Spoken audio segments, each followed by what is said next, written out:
I wanted to give you a little fun tutorial that also will give you some ideas on how to use some of the newer features in Photoshop.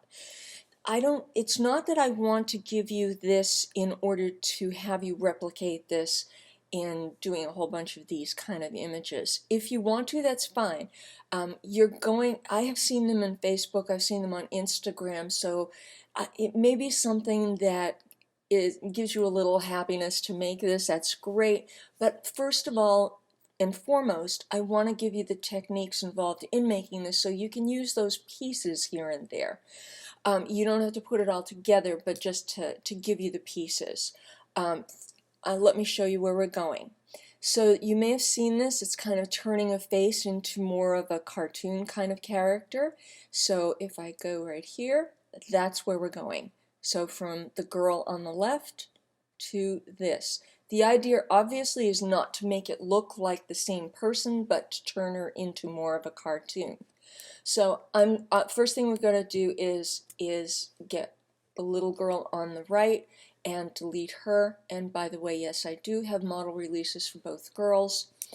And I'm just going to sample the solid color here. We're going to crop this right off so I don't have to worry about this right edge.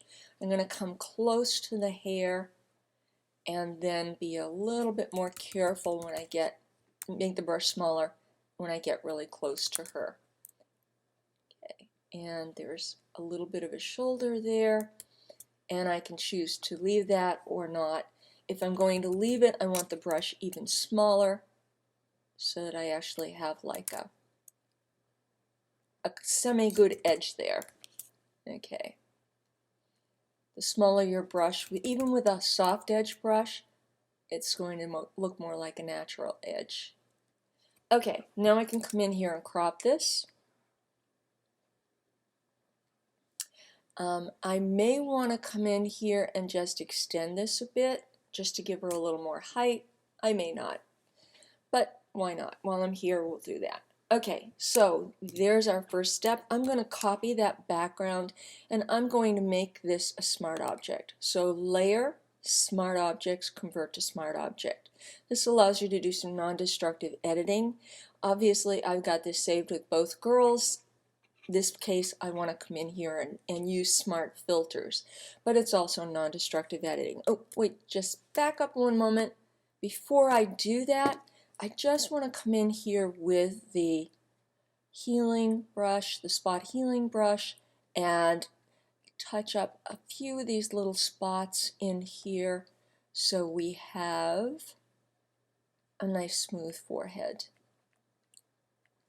And because I don't care that it's her, if I were doing a portrait of her, I would want to keep any facial features that are permanent, which means pimples go, moles stay. Anything that's a permanent feature of the face stays. So you can sometimes soften that down if you feel that somebody is self-conscious about that, but usually you want to check with that first with the client or with the person who you're photographing. Most of the time you do not want to change a facial feature that's a permanent feature because it starts to not look like the person. So I've got a little nasty shadow here. I'm just going to use the clone tool to kind of make that soften up a bit. Okay, so we have our basic retouching done there. And I'm going to now turn this into a smart object. Convert to smart object. You guys already know that when you have a smart object, when you run a filter on it, it is a smart filter, which allows you very great flexibility in going back and forth. So in this case, I want to use the facial aware liquify mode. And I'm going to come in here and lock the eye height, width, and tilt so that they work together. Both eyes will be affected at the same time. And you can see I can bring it all the way up to 100. It's not going to make it that exaggerated. I can bring the eyes up if I want. I am going to do that. I'm doing WYSIWYG. What you see is what you get. I want the eyes to broaden out, make them wider, and maybe add a little tilt. just to be a wee bit of a tilt there. Okay, I can also come down here. I can shorten the nose, bring it up, and I can make the nose narrower. So I'm going to bring that to the left because we're creating kind of a doll face here. And dolls have tiny little noses, perky little noses. So her nose is gorgeous in and of itself, but in this case we want to do that. I'm going to make her a little bit poutier. So I want the mouth width to go down. I don't think I want the smile quite that smiley, so a little bit less. And her bottom lip maybe just a wee bit less full.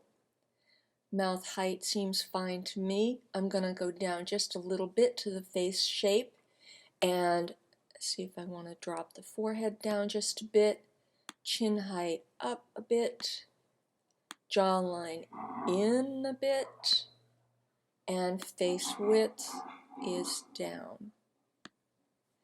And then I can come in here with this tool, the little push tool, and straighten out any lines that seem like they might be not in the right spot, and then click OK.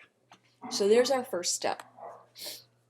I'm going to go right back there and do it again because I want the eyes even more exaggerated. Again, just bigger eyes this time. Let's see if I want the eye height to come up here. And maybe just leave a little space between the eyes and the brow. And again, I may want to come in with the nose height and bring it up, and the nose width and bring it down, depending on what your end game is here. And let's see about the chin height and the jawline. Okay, and click OK again. And you can see I've got a little extra size on this eye. That eye may have been a little bit bigger to begin with, or just a tiny bit closer to the camera, which is going to make it really, really exaggerated. So I'm going to come back in again with Liquify one more time. And this time I don't want them to work together. I just want to increase that size first. And maybe this one just a little bit to catch up with it. And possibly any kind of tweaking we want to do there, just for that last little bit. And I'm going to put the mouth height up a bit.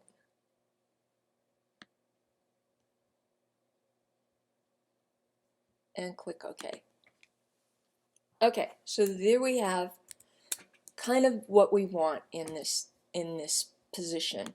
I'm going to have this all collapse into one smart object now. So convert to smart object. It just makes it a little bit neater. I can still double click on it and get back to all those different smart filters if I want, but it just makes it a bit neater. Back to Liquify and just do some tucking in. And this time I'm going to make my brush much, much bigger. I want to kind of bring this part in, bring the jaw in a bit. And if you had earrings or anything like this, you might want to come over here to the freeze tool and make sure that you run over those with the freeze tool like this. Say if you had an earring here, where you paint that with red, that means that's not going to move now. So let me just do it with the hair just to give you a for instance. So now I can come in here with the push tool and kind of move that around, but nothing I do will move that hair. So that works with any of the tools in the Liquify dialog box. And we're just kind of tweaking that. I may want to come down here and exaggerate some of these curls. Bring that down a little bit. Poof the hair out just a bit. Just to give her a little bit more.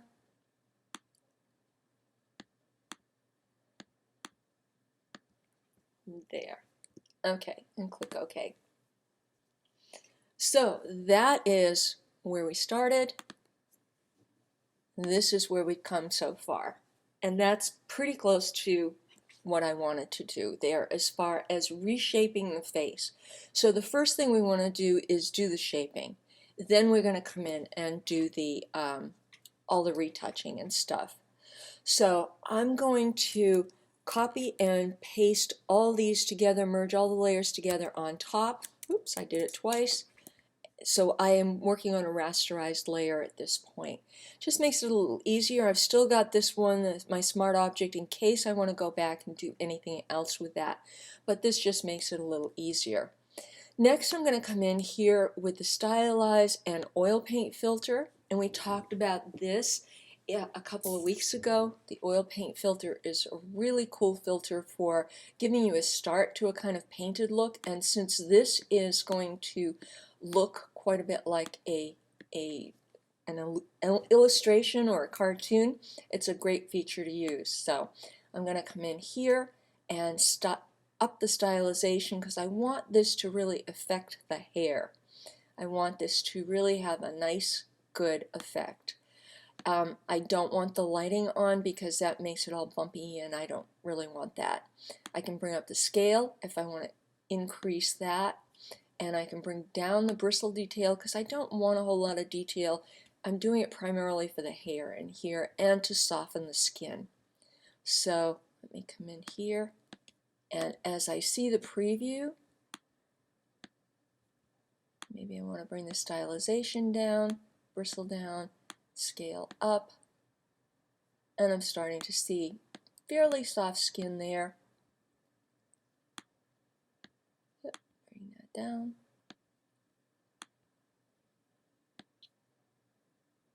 And that looks pretty good to me.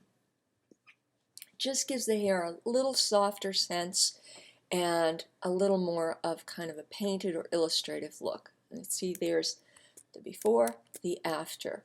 Really gives it a nice look. And since I don't want it to affect the eyes, I'm going to add a layer mask here. I'm going to paint with black because there's a lot that I want to keep on here, more that I want to keep than I want to throw away.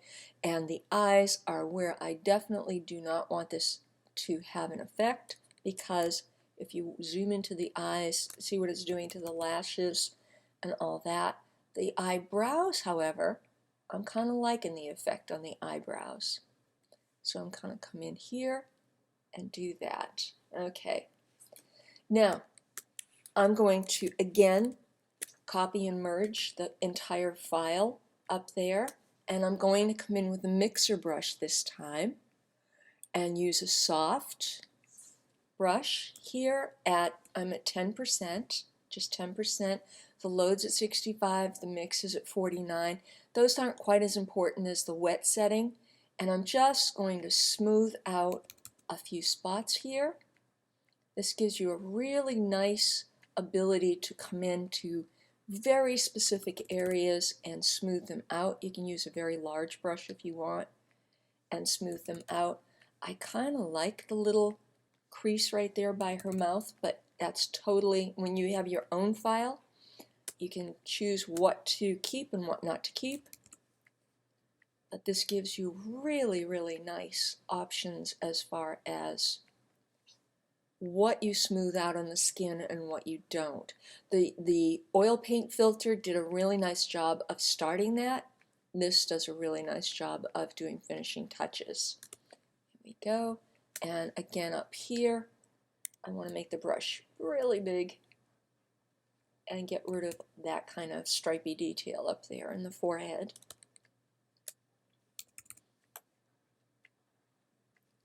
So where you start painting from, it's going to drag that color into the new area. So I'm going to drag some of the darker paint into that really bright highlight, and we'll bring it back, but more controlled. We'll have a little more control over how bright that gets. So I'm just kind of dragging from both sides. And this is an area where we want to kind of get rid of those details and touch that up. Okay, I zoom out, and there we are. We've got really nice soft skin, pretty nice soft hair, and we've got the exaggeration on the face. Okay, I'm going to come into the, sorry, I didn't want to put a vector mask on that. I didn't even want to put a regular mask on it. Back. I'm going to come into adjustment layers and put curves on here, because one of the things that makes things look illustrated is adding a pop of shadow and highlight in an exaggerated way. So I'm going to add the highlights first. I'm going to brighten this up to what I think the maximum highlight should be. And then I'm going to fill the layer mask that's connected to this adjustment layer with black. Use the white brush, the regular white brush, soft edge always, and I'm going to drop it down to about 30% right there. I hit the number 3 to do that, and come into the forehead. Oops, switch to white. There we go. Forehead, and paint in the highlights. And so you're getting a more controlled highlight that way. Remember, I can paint a big swatch here and then switch to black to taper it off. Sometimes that's easier than trying to do a specific spot. It's much easier to overpaint and then come back in and trim it down. You're working on a layer mask, so that's entirely possible and appropriate. Okay, so again, maybe a little bit. I'm at 40% now. Brush, white, and I want a highlight in here at this cheek and a highlight in here at this cheek, and maybe an extra little one there. Switch to the black color and come in and trim those little extra highlights where I don't want them. Okay, down here, oh yep, I want to trim that down a bit too, and maybe down here as well. Switch to the white again. All you have to do is look at where there's a highlight already and put them there. Add them so that you're increasing those highlights. And then switch to your black. You can even go down on the opacity a bit if you want to soften it more subtly. And there we go. So we've added those highlights right there. That's without it, that's with it. So you can see the effect. I'm going to come back in, do another curves layer, curves adjustment layer. Oops, undo that. Curves adjustment layer. And this time I'm going to pull down on it, because this time we're going to add some shadowing or some burning. This is burning and dodging. So again, I've filled it with black, so it's not having any effect now. I'm painting with white and coming in where I want to add the shadow. I'm going to just bring this up a little bit to 60% so that it has a more immediate effect. Oop, that's too much down there, so back down a little bit. And you can see how I'm starting to get real sculpting on this. And I'm going to zoom in up here and add a little bit more of a shadow here, a little bit more there, and down here. Okay, all right. So that gives me shadowing on the edge. And see the dimension that adds? How really cool that is? Okay, again, I'm going to merge all those together. So I've still got all my layers, but now I'm working on a single layer. And this allows me, oh, one more place I wanted to add a highlight. And this is my highlight right there. So I'm going to come in here, is right down the nose. And that's too big, so back down, too small, too much. brought it back down to 20% and just dab it in a little at a time. Right there. Okay, and that looks pretty good to me. One more place that's very often a really nice place to add a little bit of a highlight is the lips, the bottom lip especially. See, I've got a little highlight there on that side of the top lip, but I don't like that. So I'm going to switch to black and just paint it right back out again. Okay, the bottom lip, yes, the top lip, no. Okay, so there is our shadowing and highlight added to this. Okay, so again, copy and paste, stamping them all to one new layer and bringing that all together. I can come in here now and still, if I want, use the burn and dodge tool with a bristle brush on it to add highlights up here to the hair if I want. So you guys all got introduced to the bristle brushes kind of last couple of weeks. And down here, I'm going to add some highlights down here. And I don't want these to be hard edged, so one of the things, or the transition to be really noticeable, but you can see how that's starting with this modification to look a lot more like an exaggeration, like like you would look with a cartoon. I want to use a sponge tool here, or I can use a color brush. I think I'll use the color brush right here, brush tool in color blend mode, because I'm getting a little bit of too much saturation in here because I used the dodge tool so many times. So I'm going to pick out the nice color for her hair and come in here at 50%, because let's just start slow and just take the red out.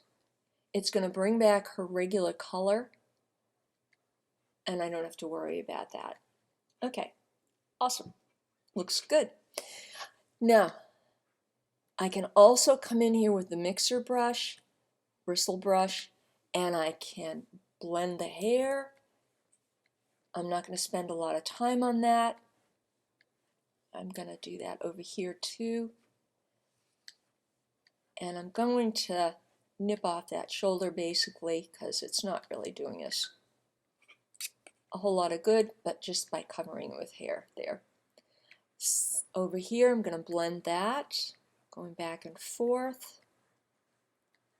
I could take this out, this little strand of hair out using the clone tool. You guys know how to do that, so I won't spend your time doing that. But I'm going to come in here. Now remember, I'm on a separate layer that's been merged.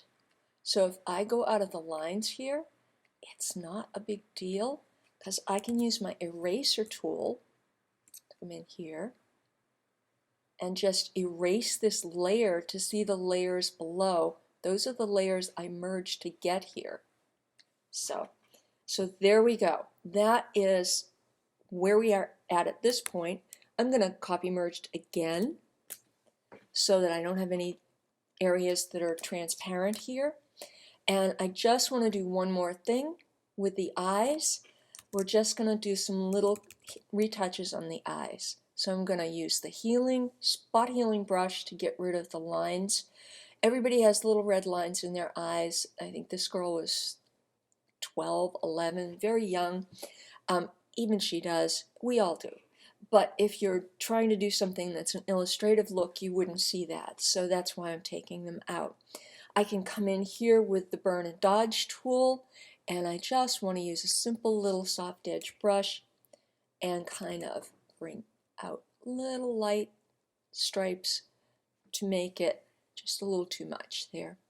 Go back in my history panel, a couple, and bring that down to maybe 30 or 40%. There we go. That's a little bit softer, better. And I'm just bringing out the lines, the natural lines that would be in your eyes. If you look at people's eyes, they have these striations that radiate from the middle. And I'm going to switch to the burn tool because they're both dark and light, and it looks much better if you add both. You can see. And again, I'm at 40%. I just hit the 4 on the top of my keyboard to go to 40%. Okay, last thing we're going to do is get the lighting in the eyes a little bit more dynamic. So you can do this on a new layer, but I'm going to do it right on this layer. I'm going to come in and use well, let me do a curves adjustment layer to increase the contrast in the eyes. So brighten up the brights, keep the darks dark, dark, dark, dark. Bring this down here so I'm really kind of affecting everything, brightening everything but the darkest tones, and the darkest tones are going darker. Okay.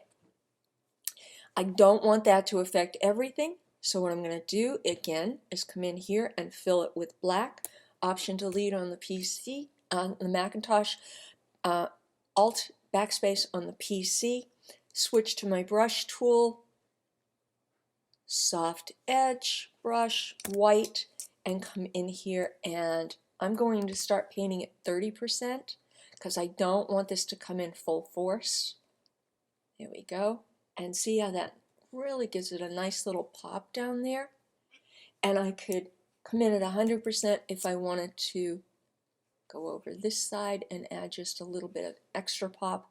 What you find with the light is if you look directly across the pupil, that area of the eye tends to be the brightest if you get a really nicely lit photo. You know, that's where you get this beautiful translucency. Again, I've got a color shift because of the fact that I'm working with the dodge tool. I'm dodging with curves, but I'm dodging and I'm getting a color shift. But in this case, I love that vibrancy. I really like it. So I'm going to leave it there. And that is almost done. I want to do one more thing. Copy and paste it all to a new layer again. This is more than I generally do as far as copying and pasting, but I just want to come in here with the burn tool. I'm fairly high at 70%, and just outline the edge of the iris a little bit. I'm just softly touching my pen down. And remember, again, I'm on a separate layer, so I can come in here and erase any of this I want, and I will be able to see through to the layers below,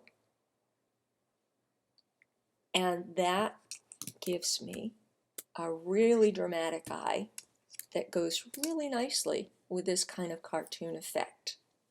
There's so much more you could do, but I wanted to give you that whole sense of what you can do using layers and the facial aware feature as far as creating this kind of really doll face look.